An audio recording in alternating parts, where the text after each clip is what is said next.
இரண்டாவது திருமணத்தை அதிகமாக விரும்பி நோக்கி பயணிப்பது ஆண்கள் தான். அவங்களுக்கு சமைச்சு போட ஒரு துணை தேவைப்படுது. அப்படி சொல்லித்தான் நிறைய நாங்கள் நிர்பந்தப்படுத்தப்பட்டு பெற்றோரால் சுமைன்னு நினைச்சதான் எங்களை கொண்டு உள்ள திரும்ப மறுமணத்துக்கு கட்டாயப்படுத்தி உள்ள திணிக்கிறாங்க. முதல் திருமணம் சரி அமையலன்னா இரண்டாவது திருமணம் கண்டிப்பா பண்ணியே தான் ஆகணும்னு தலைப்பு கிடையாது. என்னை சுற்றி 80% பெண்கள் வந்து சப்மிசிவாக தான் இருக்காங்க. சொன்னாலும் சொல்லலைன்னாலும் அதான் உண்மை. இரண்டாவது திருமணத்தை அதிகமாக விரும்பி நோக்கி பயணிப்பது ஆண்கள் தான். காரணம், தனித்து வாழ இயலாமை. அவங்களுக்கு சமைச்சு போட ஒரு துணை தேவைப்படுது.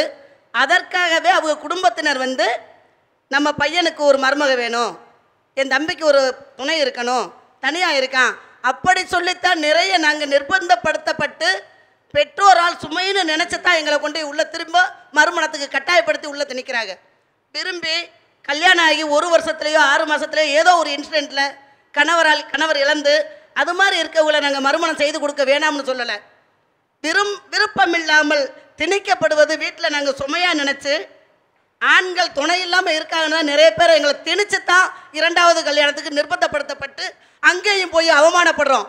ஏற்கனவே அவமானப்பட்டு சிக்கி சின்னாவனப்பட்டு சீரழிஞ்சு பல பெண்கள் வாழ்க்கை கேள்விக்குறியாகி முதல் திருமணம் எப்படின்னு சூஸ் பண்ண தெரியாமல் நிறைய தரிகட்டு போன வாழ்க்கைகள் வந்து லவ் மேரேஜில் இருக்குது, அரேஞ்ச் மேரேஜில் இருக்குது. திருமணம் எல்லாமே சொர்க்கத்தில் நிச்சயிக்கப்படுதுன்னு சொன்னாங்க. பெண்கள் தான் வந்து இப்போ பெண்களை விட ஆண்கள் தான் நகர்றாங்கன்னு நீங்கள் சொல்கிறீங்க. உண்மைதான் சார். ஆண் துணை இல்லாமல் கட்டாயம் வாழ முடியும் சார். நான் வாழ்ந்து காட்டியிருக்கேன். எனக்கு மேரேஜ் ஆகையில் 17 வயசு. 17 வயசில் நிச்சயம் பண்ண மாப்பிள்ளையை விட்டுட்டு சொந்தக்காரன்னு சொல்லி ஒருத்தரை கல்யாணம் பண்ணிக்கிட்டேன். நான் எதிர்பார்த்த அளவுக்கு இல்லை, ஏமாற்றமான வாழ்க்கை. திரும்பி போய் நின்றக்கூடாது, பிறந்த வீட்டில் அவமானம் அங்கே மிச்சம் இருக்கும், வெளியில் வந்துடக்கூடாது. போராடினேன்.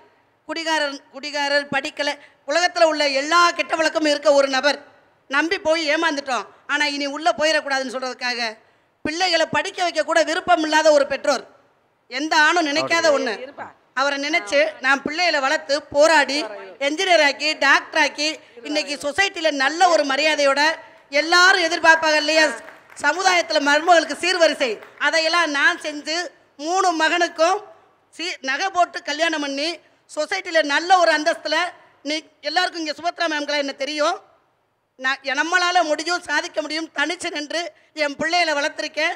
துணை இல்லாமல் வளர்க்க பெற்றோரால் முடியும். நம்ம திரும்ப ஒரு நாள் இன்னொரு நம்ம பிறந்த வீட்டில் போய் நின்று அவமானம் மட்டும்தான் மிஞ்சோம். வாழ்க்கையில் சேலஞ்ச் வேணும் சார், கட்டாயம் வேணும்.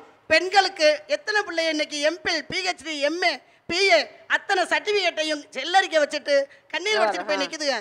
அதையெல்லாம் பயன்படுத்தி தனிச்சு நிற்கணும் சார். இன்னைக்கு ஆட்டோ ஓட்டுற உமன் எத்தனை பேர் இன்னைக்கு பாரதி கண்ட புதுமை பெண் சொல்ற யாரும் இல்ல, பழிதாங்கி வாழ்றவங்க. முதல் திருமணம் சரி அமையலன்னா இரண்டாவது திருமணம் கண்டிப்பா பண்ணியே தான் ஆகணும்னு தலைப்பு கிடையாது. இரண்டாவது திருமணம் ஆதரிக்கிறீங்களா எதிர்க்கிறீங்களா தான் கண்டிப்பா பண்ணியே தான் ஆகணும்னு சொல்லி யாருமே கிடையாது. அது அவங்களோட உரிமை சார்ந்தது. அந்த உரிமைக்குள்ள அவங்களுக்கு ஏற்ற ரீசன்ஸ் அவங்க வச்சுப்பாங்க. அது வாழ்ந்து காட்டுறதா இருக்கலாம், இல்லை தனியாக வாழ முடியல துணையாக இருக்கலாம். அது அவங்களோட உரிமைன்னு ஒரு இடத்துல வந்து நிற்கும்.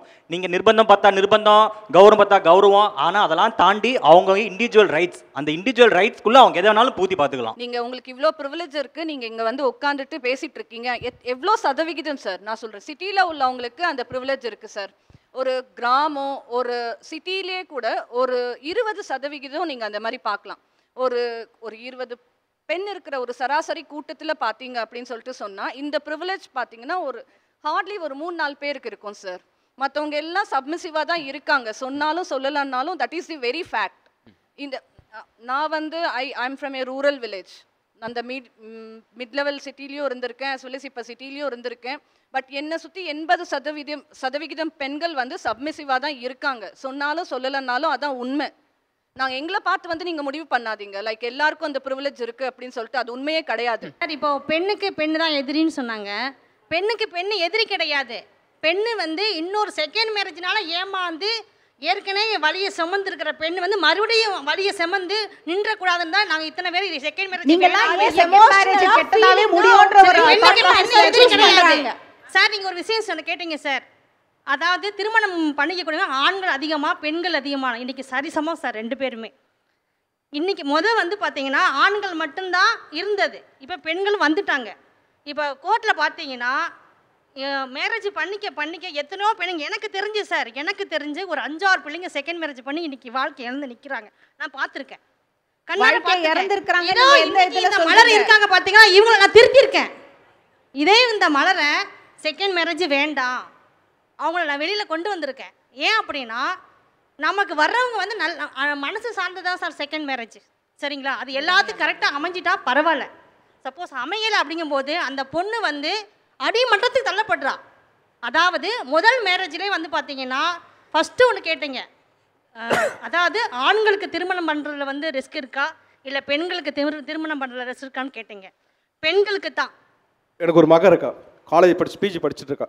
நாங்கள் வீட்டில் பேசிகிட்டு இருக்கும்போது என் மகன் சொன்னான், டாடி நான் ஒரு பொண்ணாக இருக்கிறனால கல்யாணம் ஆண்டு நம்ம எல்லாம் ஒரே வீட்டில் இருக்கலாம்னு சொல்லிட்டு இருந்தான். உடனே என்ன சொன்னேன், ஒரு வீட்டிலலாம் இருக்க முடியாது, நீ மேலே இருந்தால் நான் கீழே இருக்கிறேன், நான் கீழே இருந்தால் மேலே இருக்கலான்னு சொல்லிட்டு சொன்னோடனே அவங்க ஏன்னு கேட்டான். ஏன்னாக்கா திருமணம்ன்றது ஒரு குடும்பம், இது இயற்கை. இந்திய சமூகம் மனுஷனோட வாழ்க்கையில் ஒரு இயற்கை.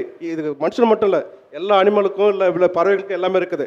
அந்த குடும்பத்துக்குள்ளே அப்பா அம்மான்ற முறையில் உதவி பண்ணலாம். நாங்கள் உங்களுக்கு தேவையான உதவிகள் நாங்கள் பண்ணலாம். ஆனால் வாழ்க்கையை நடத்துறதை நீங்கள் தான் நடத்தணும். அது எப்படி நடத்தணும்னா, ஒருவருக்கு ஒரு புரிஞ்சு வாழும்போது உங்களுக்கு ஒரு சிக்கலும் இருக்காது சார். நீங்கள் சொன்னீங்கல்ல பண்ணுவீங்களா பண்ணுவேன். என்னை பொறுத்தவரையில் என்னுடைய தனிப்பட்டவரையில் என்னுடைய மகளுக்கு அந்த மாதிரி ஒரு பிரச்சனை வந்தால் அதை சரி பண்ணி திருப்பி கொண்டு போனே கண்டு அடுத்த ஆப்ஷன் கொடுக்கவே மாட்டேன் 100%. ஏன்னா அதுதான் உண்மை. எல்லா மதத்திலும் அதுதான் சொல்லிட்டு இருக்கு. ஒருவன் ஒருத்தி, கணவன் மனைவி, திருமணம் இது மறுமணம், அவ்வளோதான்.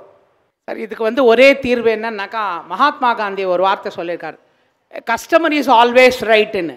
அதே மாதிரி நான் என்ன சொல்கிறேன், இதுக்கு ஒரே தீர்வு, ஒய்ஃப் இஸ் ஆல்வேஸ் ரைட். பிரச்சனையே கிடையாது, அதுதான் ஃபுல் ஸ்டாஃப் அதுக்கு. அதனால் நாங்கள் எந்த காலத்துலேயும் மறுமணத்தை ஆதரிக்க மாட்டோம், மறுமணம் செய்ய சொல்லி ரெக்கமெண்ட் பண்ண மாட்டோம். நான் என்னுடைய பசங்களுக்கு வந்து நான் எடுக்கிற கிளாஸில் போனேன்னா பசங்களுக்கு ஃபஸ்ட்டு சொல்லித்தரது இந்திய கலாச்சாரத்தை பற்றி தான் ஃபஸ்ட்டு சொல்லித்தருவேன். இந்திய கலாச்சாரத்தை பொறுத்த வரைக்கும் ஒருவனுக்கு ஒருத்தி தான். வெளிநாட்டு கலாச்சாரத்துக்கும் இந்திய கலாச்சாரத்துக்கும் நிறைய வேறுபாடுகள் இருக்குது. அப்போ வெளிநாட்டு கலாச்சாரத்தில் பார்த்தீங்கன்னா ஒருத்தி வந்து பல பேரை கல்யாணம் பண்ணுறாங்க. ஆனால் இந்திய கலாச்சாரத்தில் ஒருவனுக்கு ஒருத்தி, இக்கரைக்கு அக்கறை பச்சைன்ற மாதிரி தான் இருக்கும். என் பையனை பொறுத்த வரைக்கும் நான் இன்னொரு கல்யாணத்தை ஆதரிக்க விட மாட்டேன். நான் சொல்லுவேன், புரிய வைப்பேன். 3க்கு போகிறத பற்றி சொன்னாங்க. ஃபஸ்ட்டு போகிறவங்க தான் வந்துட்டு நாவத்தில் இருப்பாங்க அப்படின்ட்டு. அவன் 3க்கு போகல, அவன் ரிசர்ச் பண்ணுறதுக்கு கல்யாணம் மட்டும் ரிசர்ச் பண்ண போகல, அவன் வந்து ஹனிமூன் போகிறான். ஹனிமூன் போனதுக்கப்புறம் தான் தெரியுது சந்திராயனில் போய் காட்டிட்டான் நிலாவில் ஒன்றுமே இல்லைன்ட்டு. இப்போ போனதுக்கப்புறம் அங்கேயே வாழணுன்னு நமக்கு அவசியமும் இல்லை. ஓகேங்களா? அதே மாதிரி உங்கள் குடும்பத்தில் ஒரு விளக்கேற்ற போகிறீங்க, முதல் குச்சியில் கவனமாக தீக்குச்சியை பற்ற வச்சுருந்தீங்கன்னா அந்த விளக்கு ஏற்றி இருக்க முடியும். முதல் குச்சியில் கவனம் இல்லாதனால தான் அடுத்த குச்சியை நம்ம தேட வேண்டியது இருக்குது.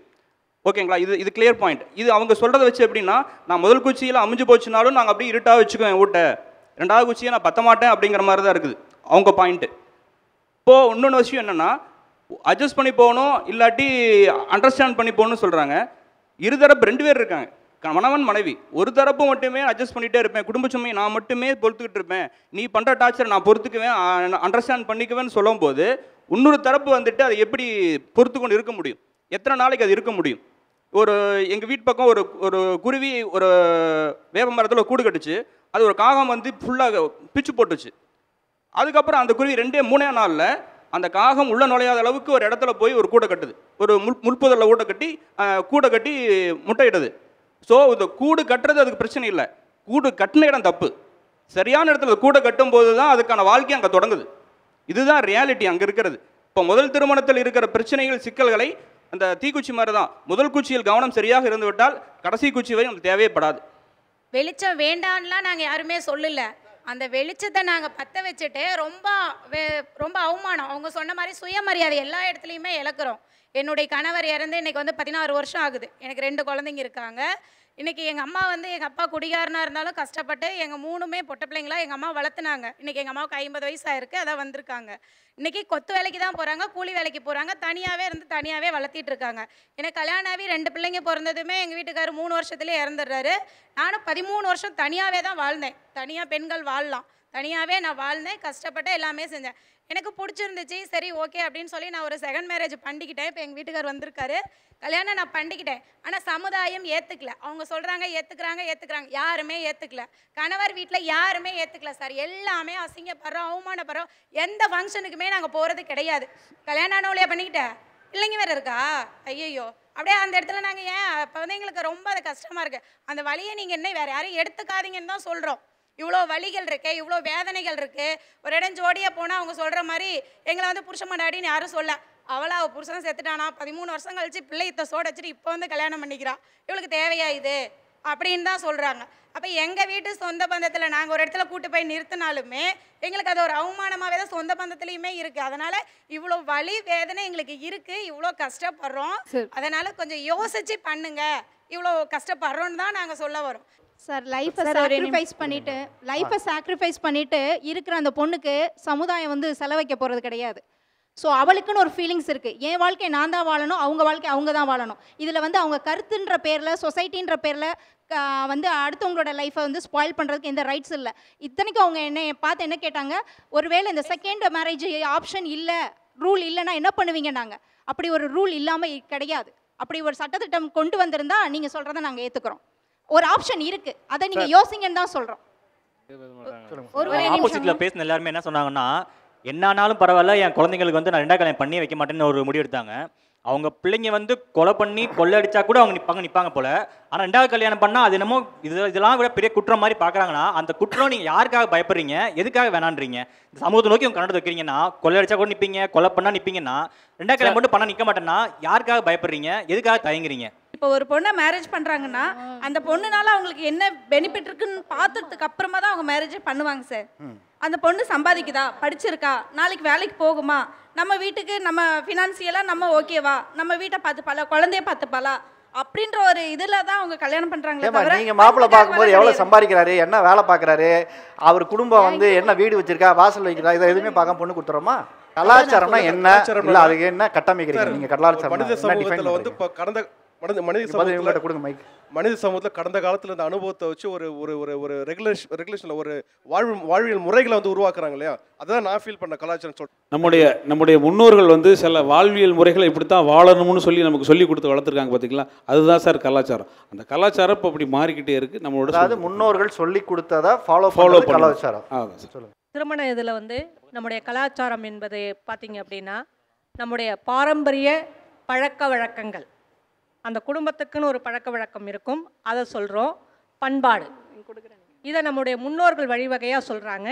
இதை தான் நான் வந்து கலாச்சாரம்னு சொல்கிறேன்.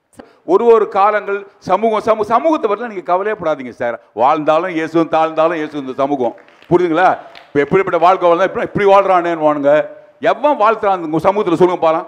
சொந்த பந்தங்களில் நீங்கள் நல்லா இருக்குது அவங்க பிடிக்குதுன்னு நினச்சிட்டு இருக்கீங்களா சார்? சத்தியமாக பிடிக்காது.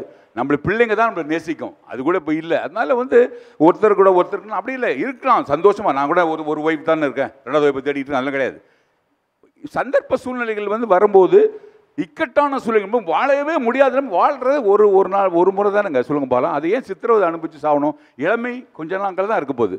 வாழ்க்கையில் வந்து கல்யாணம், குடும்பம், பாசம், நேசம் இதெல்லாம் ஒன்றுமே கிடையாதுங்க. இதெல்லாம் நம்மளா மனசுக்குள்ளே வச்சுக்கிறதா தெரிஞ்சுங்களா உங்களுக்கு? வாழ்க்கையில் மனிதனுடைய வந்து மேரேஜ்ன்றது ஒரு பார்ட் 1, அவ்வளோதான். நீங்கள் அதாவது ஃபீலே பண்ணாதீங்க, தெரிஞ்சுங்களா? 4 பேர் 4 விதம் பேச தான் செய்வானுங்க. நீங்கள் என்ன பண்ணாலும் பேச தான் செய்வாங்க. தயவுசெய்து கல்யாணம் பண்ணுங்க. அது வந்து சமூக ஊடகங்களுடைய பங்களிப்பு இருக்கான்னு கேட்குறேன். இந்த மாற்றம் நகருதில்லை. காத்துக்கிட்டே இருக்காங்க பாரு. கமெண்ட்ஸ்ன்னு முதல்ல கமெண்ட்ஸே எடுக்கணும் சார். ஆக்சுவலாக கமெண்ட்ஸே தூக்கணும் சார். கண்ட நாய்ங்க தான் கண்டதெல்லாம் போட்டுட்டு இருக்கானுங்க. அதெல்லாம் தவறுங்க. அது ஒரு இன்சிடென்ட் நடக்குதுன்னா அதை அப்ரிஷியேட் பண்ணுங்க, விட்டுருங்க. அதை விட்டுட்டு அவங்கள போட்டு கிண்டல் பண்ணுறது, அசிங்கப்படுத்துறது, கேவலப்படுத்துறது என்னது இதெல்லாம்? அவன் இஷ்டம் பண்ணுறான். அதை உனக்கு என்ன? அப்ரிஷியேட் பண்ணால் பண்ணி போயிட்டே இரு. சுழல் தான் காரணம். அதான் நீங்கள் பண்ணுறது தவறுன்னு நான் சொல்ல வரல. அப்புறம் உங்களோட கெடுத்த மாதிரி கணக்காகிடும். அது வேறு வாங்க. நீங்கள் சமூகம் அழகான லைஃப் லீட் பண்ணுறீங்க. ஒருவனுக்கு ஒருத்தர் இன்னும் அழகான ஒரு லைஃப் நீங்கள்லாம் லீட் பண்ணுறீங்க. என்னோடய வாழ்த்துக்கள். இன்னும் இந்த கலாச்சாரம் தொடரணும். இவங்க சைட்லேயும் வந்து ஆக்ஷனாக பார்த்தீங்கன்னா எந்த தவறும் கிடையாது. தனக்கு வாழ்க்கை சரியாக பிடிக்கணும், அது வேறு துணையை தேடிட்டு போகிறதுல வந்து எந்த தவறும் கிடையாது. அதனால் இது 2 சைட்லேயும் வந்து எனக்கு நியாயமாக தான் படுது ஒழிய இதுதான் கரெக்டு இதுதான் தப்புன்ட்டு. ரொம்ப சந்தோஷம் சார். உங்களுடைய சிறப்பான கருத்துக்களை மனசுல இருந்து சொன்னீங்க. ரொம்ப நன்றி சார். ஒரு நல்ல ஆரோக்கியமான விவாதத்தை நோக்கி இந்த நகர்வு நகரணும். அப்போதான் சமுதாயம் இன்னும் ஒரு ஆரோக்கியமான கட்டமைப்போட இளைஞர்களை நம்ம வந்து கட்டமைக்க முடியும். ஸோ அதற்கான ஒரு சிறிய விவாத முயற்சியாக தான் இந்த வா தமிழா வா நிகழ்ச்சியில் இந்த தலைப்பில் விவாதிக்கணும்னு நினச்சோம். வந்திருந்த எல்லாருமே ரொம்ப அழகாக சிறப்பாக பேசுனீங்க. உங்கள் எல்லாருக்குமே என்னுடைய நன்றிகள். மீண்டும் அடுத்த தலைப்பில் இன்னொரு விவாத நிகழ்ச்சியில் சிறப்பான தலைப்புடன் உங்களுடன் வந்து விவாதிக்கும் வரை உங்களிடமிருந்து விடைபெறுவது உங்கள் ஆரிய அர்ஜுனன்.